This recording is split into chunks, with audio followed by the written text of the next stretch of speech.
our show.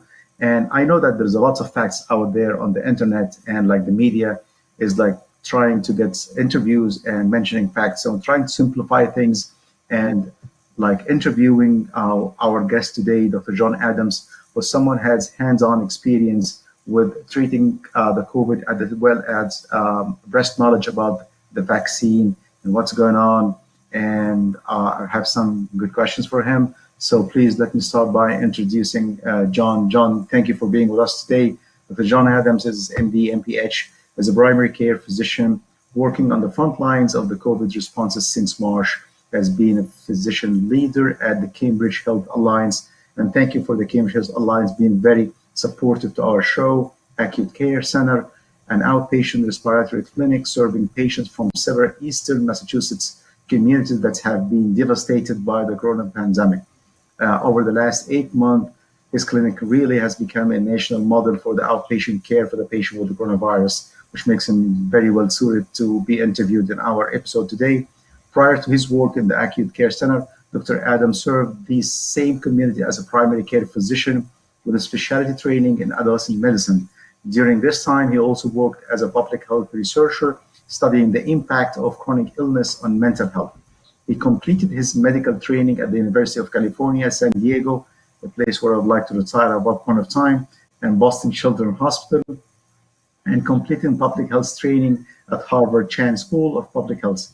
He's a board certified internal medicine, pediatrics, and adolescent medicine. Thank you, doctor, for being with us today. With that being said, I'd like to jump into it. So how does the vaccines work primarily prior to getting into this coronavirus vaccine? Sure. Thank you. Thank you so much, Amr. And thank you for inviting me to speak with you today at this forum. I'm excited to speak with you and to share some of this information about the coronavirus vaccines with your audience. So yeah, the vaccine. So there are a number of vaccines that are being developed. You know, actually about over 30 vaccines are in clinical trials right now. But the three main ones that seem to be leading the pack in terms of being approved in the United States and globally are the AstraZeneca vaccine, the Pfizer vaccine, and the Moderna vaccine. So in terms of how vaccines work, you know, I think it's helpful to get a little bit into the details. But in general, vaccines work by body's immune system to recognize some component of a pathogen, a bacteria, a virus, so that when your body is exposed to that pathogen at some point in the future, it can attack the virus or bacteria and kill it before it's able to cause an infection in the body. And all of the vaccines actually that are in development for the coronavirus target one specific protein, and you'll recognize it if you virus things outside of the virus in the diagrams is something called the protein. And that protein is unique to the coronavirus. And it is central to the coronavirus ability to infect cells and cause disease. And that's what all of the vaccines that are in development have been trying to target. There are basically three ways that you can train the body to recognize a specific protein, like the spike protein. And all of these are being tried, you know, in various trials across the world. So one way is just to present the protein itself to the body. And so this often takes the form of doing like like killing the virus and presenting pieces of the virus to the immune system that then generates an immune response. Another way to do it is to put the gene that codes for that protein into another virus, or to deliver it to the body via a weakened virus. And the AstraZeneca vaccine is actually of this type, and we can talk a little bit about the details of that. And then finally, a relatively new technique which I'm sure is, your listeners and viewers are have been hearing about, is this strategy of just presenting the genetic material itself, injecting basically the mRNA, which is genetic code for the spike protein, directly into the body, and causing the protein to be made that way. So those are in broad strokes, the techniques of how these vaccines work. And yeah, thank you, doctor. And like, does the three vaccines that we're expecting from Pfizer, from AstraZeneca, from Moderna work by the same mechanism, or like they're different from each other? AstraZeneca is slightly different. So the way that the AstraZeneca works, it basically takes an unrelated virus, an adenovirus, which is a normal virus that infects humans. And they actually use a version of this virus that infects chimpanzees. They weaken it and they alter its genetic code so it has a little bit of code from the coronavirus, just the code that contains instructions to build this spike protein. And so this weakened virus is injected into the body. It enters cells and it delivers the genetic material, and it uses the machinery of the cell, of our cells, to generate the protein. And that protein is presented on the surface of our cells, and that is what generates the immune response. Now, an important thing to know about this particular vaccine and this vaccine strategy is the virus that they use is weakened. So that it's sort of a one-way ticket in. That virus enters the cell, but it's not like new viral particles that then infect other cells, because the virus has been altered in a way that it's impossible for it to do that. And the other thing that's important to know about this virus is that the genetic material from the virus itself doesn't interact with our DNA at all. It just sort of goes into the cell, and it's there, and it uses the machinery of the cell to make the protein, but it doesn't incorporate into our DNA. That's the AstraZeneca virus. But I think what a lot of the news has been about lately, and the two vaccines that are sort of closest to being approved and being distributed in the United States, are the Pfizer and the Moderna. And both of those are what's called mRNA vaccines. So, I think there's a lot of sort of trepidation out there in the community and among the healthcare community as well, about these vaccines because they are new. But actually, one of the big advantages of this vaccine is safety. So mRNA, just to kind of get a little bit into the details of what is mRNA and how does it work, it's basically a copy of a piece of DNA, and it's used as sort of like a messenger between your DNA and the cellular machinery that makes proteins. And so when your body wants to make a protein, it takes it makes a little piece of mRNA, it makes a copy of the piece of DNA it wants to use to make the protein, turns it into mRNA, and the mRNA floats out into the rest of the cell and interacts with these cellular machines that make proteins, and the protein is made. And then the mRNA itself is, fairly rapidly degraded. So that is actually a big advantage in terms of safety, because the mRNA itself is a very short-lived thing. It lasts in the body maybe a few days before it is completely degraded. I will come to the safety right now. I'll come to the safety, but before the safety, I'd like to know Sure. the efficacy. So how do you know well that those three vaccines will protect us against the coronavirus? So that information is just emerging, and that's been um, as the major clinical trials have been completing over the last couple of months, that evidence is coming out. And actually, in terms of efficacy, these vaccines, in particular the Moderna and the Pfizer vaccine, look pretty excellent. So, if you look at the curves of people who get the placebo vaccine in these clinical trials. So they basically inject something into everybody, and half the people get the vaccine itself, and half of the people get basically salt water, and no one knows which one they got. But if you look at the group who got the salt water, they sort of steadily get coronavirus in basically a straight line. The people who get the vaccine, they go up for a few days after the vaccine. After 7 days, the line is basically flat. So very, very, very few after they've gotten the second dose of the vaccine.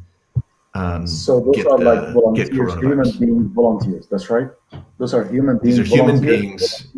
That's right. These are basically, somewhere for, the Moderna trial was 30,000 volunteers.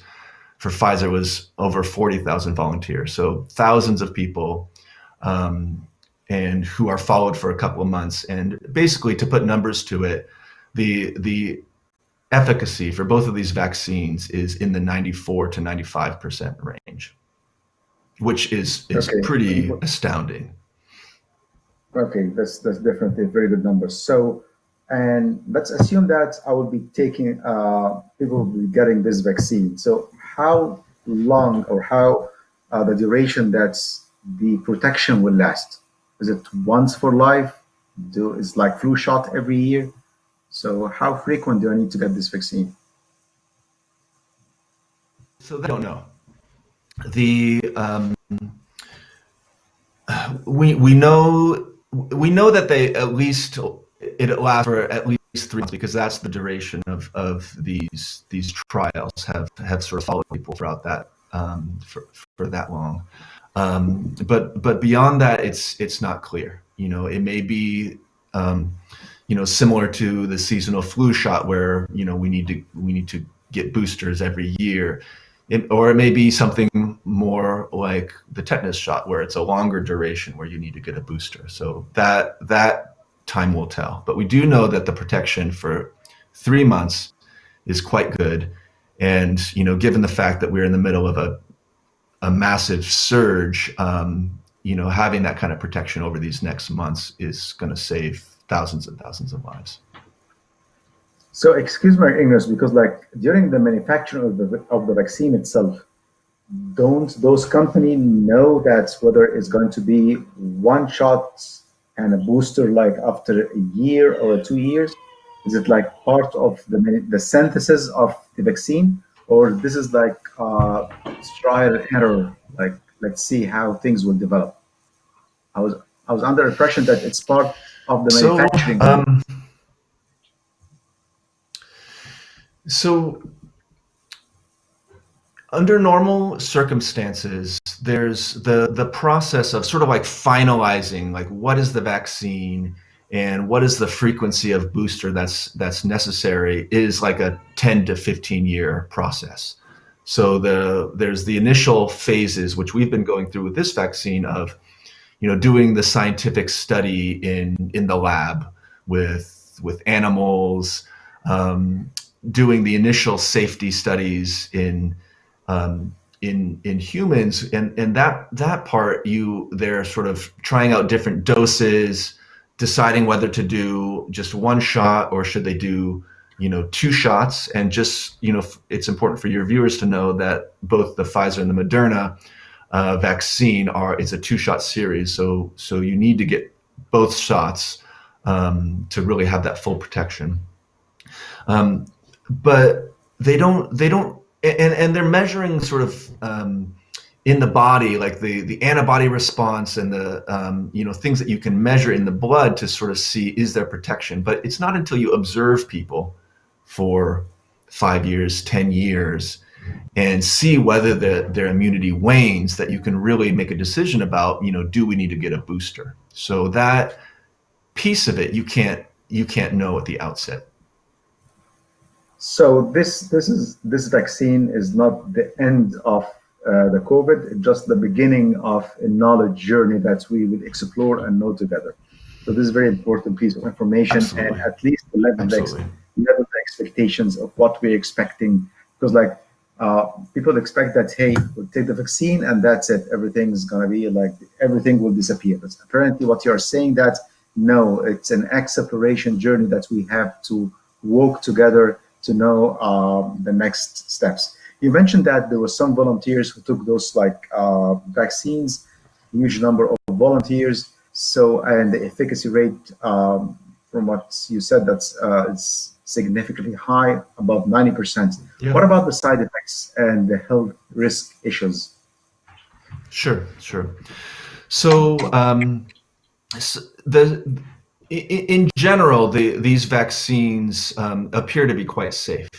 Um, it's fairly common to have sort of immediate symptoms in the first like 24 to 48 hours. So, most people will have some soreness at the site of the vaccine.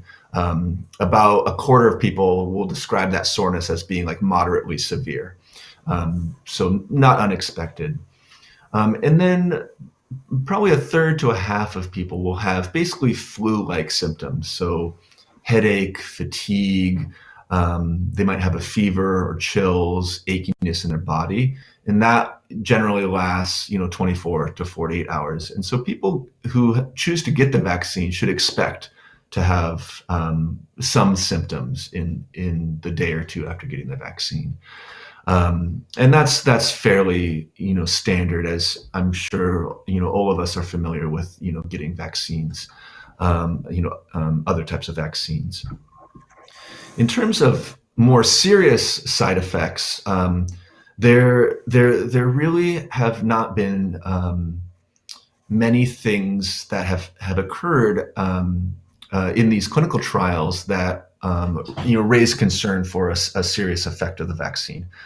So the way these trials work is any significant illness or symptom that occurs in the months following the vaccine has to be reported to the study, the people who are running the study.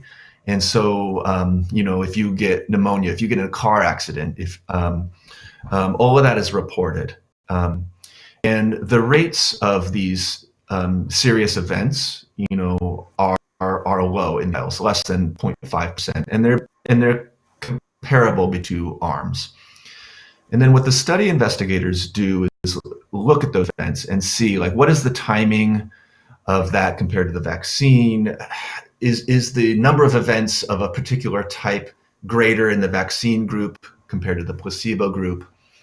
And they try to determine whether, and then try to understand just the physiology of, that heart attack that happened 2 months later, get that to the logical sense. So the study investigators do that, and then the FDA has its own team of investigators that does its own analysis of those events to determine, are there serious events that have been attributed. And basically, at least for the Pfizer, so the Pfizer we have more detail because we have the FDA, and basically there were only 2 serious events that vaccine. One was an arm injury, and the other was lymph swelling that was not, did not lead to any significant, harm to the person. So all of it is that there have been, any serious side effects that were noted so far in the clinical trials. So again, like, we're not going to feel comfortable that we have a really clear picture of safety until millions of these doses have been given out and people have been monitored for a couple of years. That's the process. Is even once the vaccine starts being distributed and And in the public, there continue to be monitoring for side effects. But what we know now is 40,000 people for Pfizer, 30,000 people for Moderna, the rates of serious side effects are quite low. And when you compare that to the risks in COVID, people are having serious disease and upwards of 10% of people are being hospitalized. There's the risk of the vaccine compared to getting COVID is not comparable. So when the manufacturers, like those three companies are manufacturing the vaccine, did they put the efficacy as a primary goal or the safety first? Is it efficacy or safety? Well, I think that both, of course, are extremely important. The standards for safety of a vaccine are quite high compared to something like a medicine that you're going to give to somebody who has an illness, because a vaccine you're giving to healthy people. And so you have to maintain a very, very high standard of safety because you don't want to you don't want to do harm. You don't want to give a healthy person some illness that they could have avoided. So I guess in that regard, the safety is a priority. And the other thing to consider is the efficacy goal or target for these vaccines is much, much lower than 90%. And I don't know the number offhand, but if this vaccine had efficacy in the range of 70%, that would have been considered like fine and pretty good efficacy to be able to try to blunt the curve. Getting an efficacy of 95% is, I think goes way beyond the expectations of certainly myself and the colleagues that I interact with, and so it really does seem, at least from the evidence that we have so far, that these vaccines are sort of have the best of both worlds in terms of both efficacy and safety. Perfect. So now one thing, yeah, go on. Oh, I'm sorry, Amar, I just wanted to mention, if you don't mind, I think your viewers are probably aware of recent news articles about when the Pfizer vaccine has been rolled out in Britain. There were a couple of episodes of serious allergic reaction, and right. I just wanted to comment on that. Allergic reactions were not something that was seen in or serious allergic reactions of that sort, or not something that has been seen in these clinical trials. So of course it's concerning when you have a couple examples now, and I don't know the details of the cases. My understanding is that these were two people who had very serious allergic reactions in the past. And so there's more to learn about that, but I think when you sort of total the number of people who got, the vaccine in Britain, in these last days, and they are sort of doing a massive rollout, with 80 hospitals, immunizing as many people as they can, plus the 70,000 people in these trials, having 2 episodes of anaphylaxis. I think you have to put it in that broader context of these events do seem to be quite rare. I have like multiple questions, but because of the time, I would like to make them as quick and short as possible. So when do we expect the vaccines to be available in the United States? All right, so the FDA committee is meeting for Pfizer tomorrow, and they anticipate the first doses being administered as early as next week. Moderna, the FDA is meeting next Thursday, and the expectation, that I've heard is that both of these vaccines are going to be approved for emergency use, and the CDC has estimated that by the end of December, so in these next 3 weeks, upwards of 40 million doses will be able to be distributed and administered in the United States. And would the distribution be like based on the state with the highest incidence or the surge, or how the plan will be?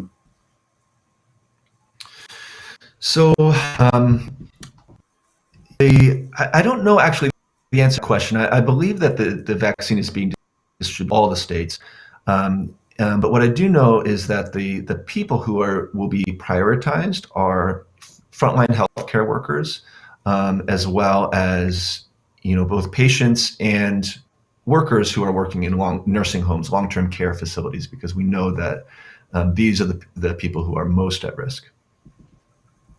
Let's hold that. You said that vaccine are given to healthy people, but not patients. So the patient will be getting the vaccine as well? So basically, these are residents of nursing homes. So not COVID patients, but people who are living in nursing homes or long-term care facilities. So who have other medical problems but living in these congregate settings, plus being medically frail, is sort of like a double risk. And we know that in these settings, these settings have been hardest hit in terms of severe COVID. So they're the top priority in terms of protecting those people. One last question for you, doctor. Would you be from the first people who will be getting the vaccine? Yes. Having dug into I, like everybody, had my reservations. This has been a rapid process, but having dug into the data, I would happily be first in line to get this vaccine. Dr. John Adams, thank you very, very much for being with us tonight. Been very informative, entertaining, enlightening. I really appreciate the time and hope to see you again. Brother and sister, thank you for watching, and be safe, stay safe, and let's be hopeful that the vaccines will be available, and inshallah we'll get it and everything will be fine. Thank you very much. Assalamu alaikum wa rahmatullahi wa barakatuh.